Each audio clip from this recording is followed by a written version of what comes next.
Kerajaan Pajang adalah satu kesultanan yang berpusat di Jawa Tengah sebagai kelanjutan Kerajaan Demak. Kompleks keratonnya pada saat ini tinggal tersisa berupa batas-batas fondasinya saja yang berada di perbatasan Kelurahan Pajang, Kota Surakarta, dan Desa Makam Haji Kartasura, Sukoharjo. Nama negeri Pajang telah dikenal sejak zaman Kerajaan Majapahit. Menurut Nagara Kertagama yang ditulis tahun 1365, bahwasanya pada zaman tersebut adik perempuan Hayam Wuruk, Raja Majapahit saat itu, bernama asli Dyah Nertaja, menjabat sebagai penguasa Pajang, bergelar Batara I Pajang atau disingkat Bre Pajang. Dyah Nertaja merupakan ibu dari Wikramawardhana, Raja Majapahit selanjutnya. Berdasarkan naskah-naskah Babat, bahwa negeri Pengging disebut sebagai cikal bakal Pajang. Cerita rakyat yang melegenda menyebut bahwa Pengging sebagai kerajaan kuno yang pernah dipimpin Prabu Angkling Drio, musuh bebuyutan Prabu Boko Kerajaan Prambanan. Ketika Majapahit dipimpin oleh Brawijaya V, bahwa nama Pengging muncul kembali.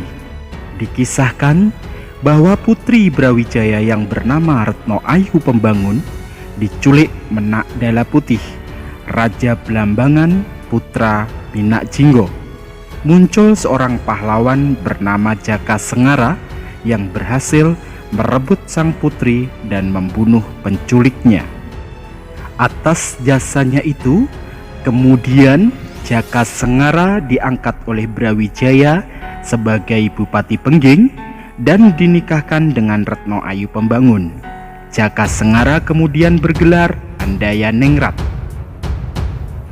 Pajang terlihat sebagai kerajaan pertama yang muncul di pedalaman Jawa setelah runtuhnya kerajaan Muslim di daerah pesisir. Menurut naskah Babat, Andayaningrat gugur di tangan Sunan Ngudung saat terjadinya perang antara Majapahit dan Demak. Ia kemudian digantikan oleh putranya yang bernama Raden Kebu Kenanga, bergelar Ki Ageng Pengging. Sejak saat itu, Pengging menjadi daerah bawahan Kerajaan Demak.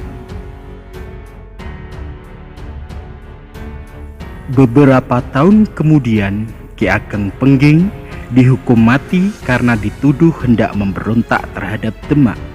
Putranya yang bernama Jaka Tingkir setelah dewasa justru mengabdi ke Demak.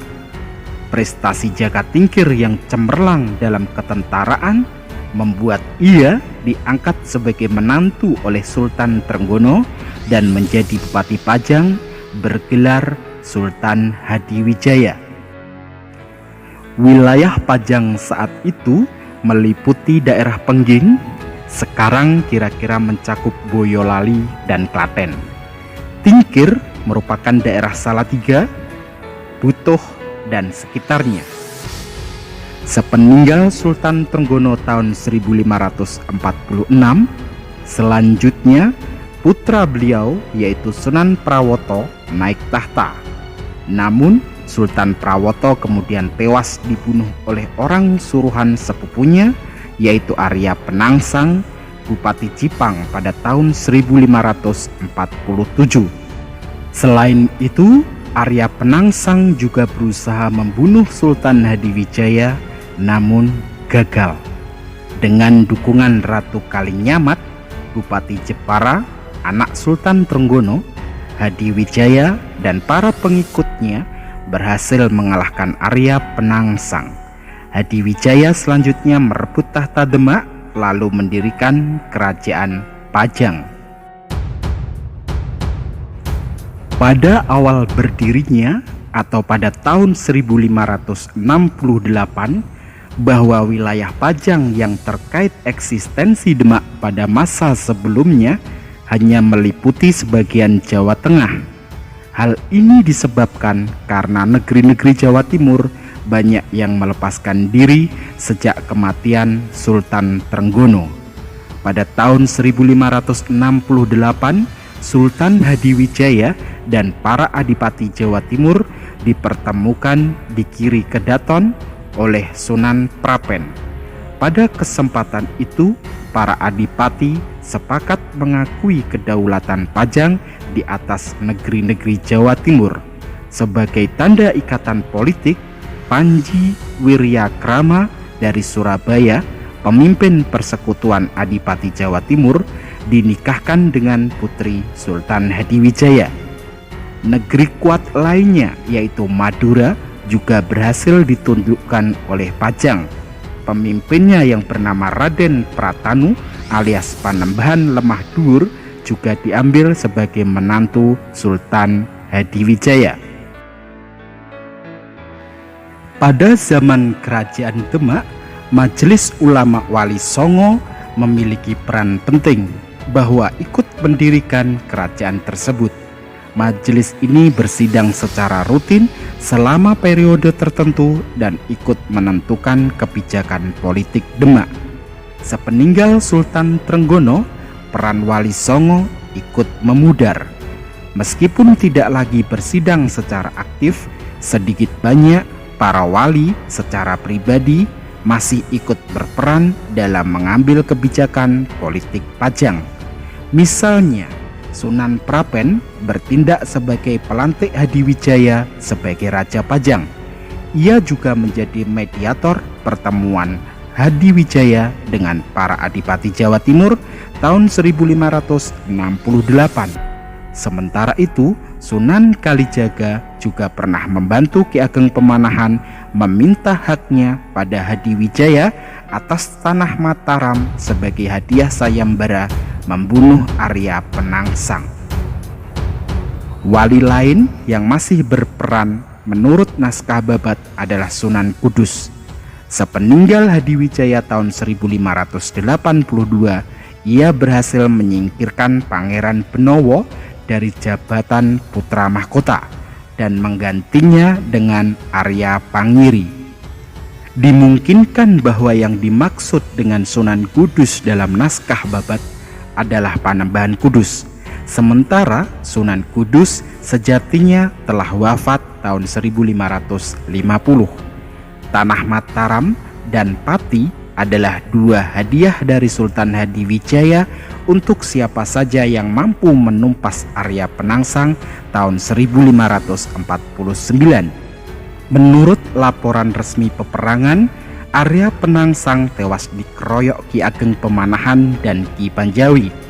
Ki Panjawi diangkat sebagai penguasa Pati sejak tahun 1549, sedangkan Ki Ageng Pemanahan baru mendapatkan hadiahnya tahun 1556 berkat bantuan Sunan Kalijaga. Hal ini disebabkan karena Hadiwijaya mendengar ramalan Sunan Prapen bahwa di Mataram akan lahir kerajaan yang lebih besar daripada kerajaan Pajang. Ramalan tersebut menjadi kenyataan ketika Mataram dipimpin Sutawijaya, putra Ki Ageng Pemanahan, sejak tahun 1575. Tokoh Sutawijaya inilah yang sebenarnya membunuh Arya Penangsang. Daerah Mataram di bawah pimpinan Sutawijaya semakin hari semakin maju dan berkembang. Pada tahun 1582 meletus perang Pajang dan Mataram disebabkan Sutawijaya membela adik iparnya yaitu Tumenggung Mayang terkait hukum buang ke Semarang oleh Hadiwijaya kepada sang Tumenggung.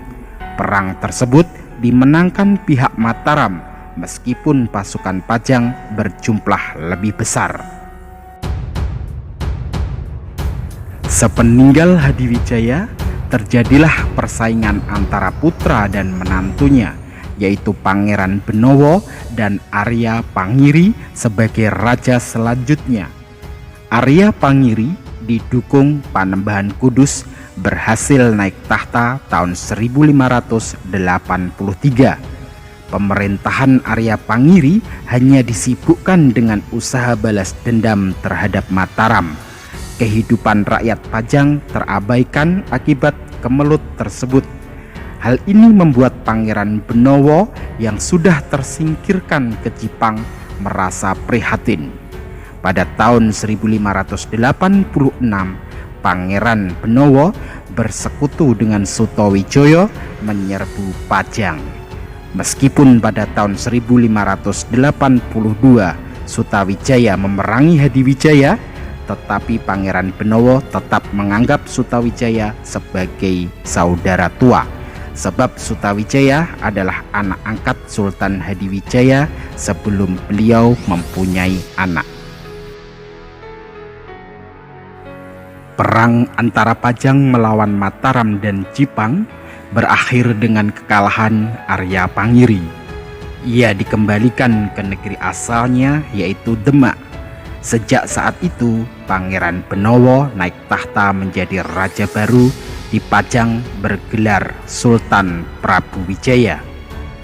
Naskah-naskah Babat memberitakan versi yang berlainan tentang akhir pemerintahan Pangeran Benowo. Ada yang menyebut Benowo meninggal dunia tahun 1587, ada pula yang menyebut Pangeran Benowo turun tahta menjadi ulama di Gunung Kulakan bergelar Sunan Parakan. Bahkan ada yang menyatakan bahwa Pangeran Benowo menuju ke barat dan membangun sebuah pemerintahan yang sekarang bernama Pemalang. Konon beliau juga meninggal di Pemalang di desa Penggarit. Pemerintahan Pangeran Benowo berakhir pada tahun 1587. Tidak ada putra mahkota yang menggantikannya, sehingga Pajang dijadikan sebagai negeri bawahan Mataram. Yang menjadi bupati di sana ialah Pangeran Gagak Bening, adik dari Panembahan Senopati Danang Sutawijaya.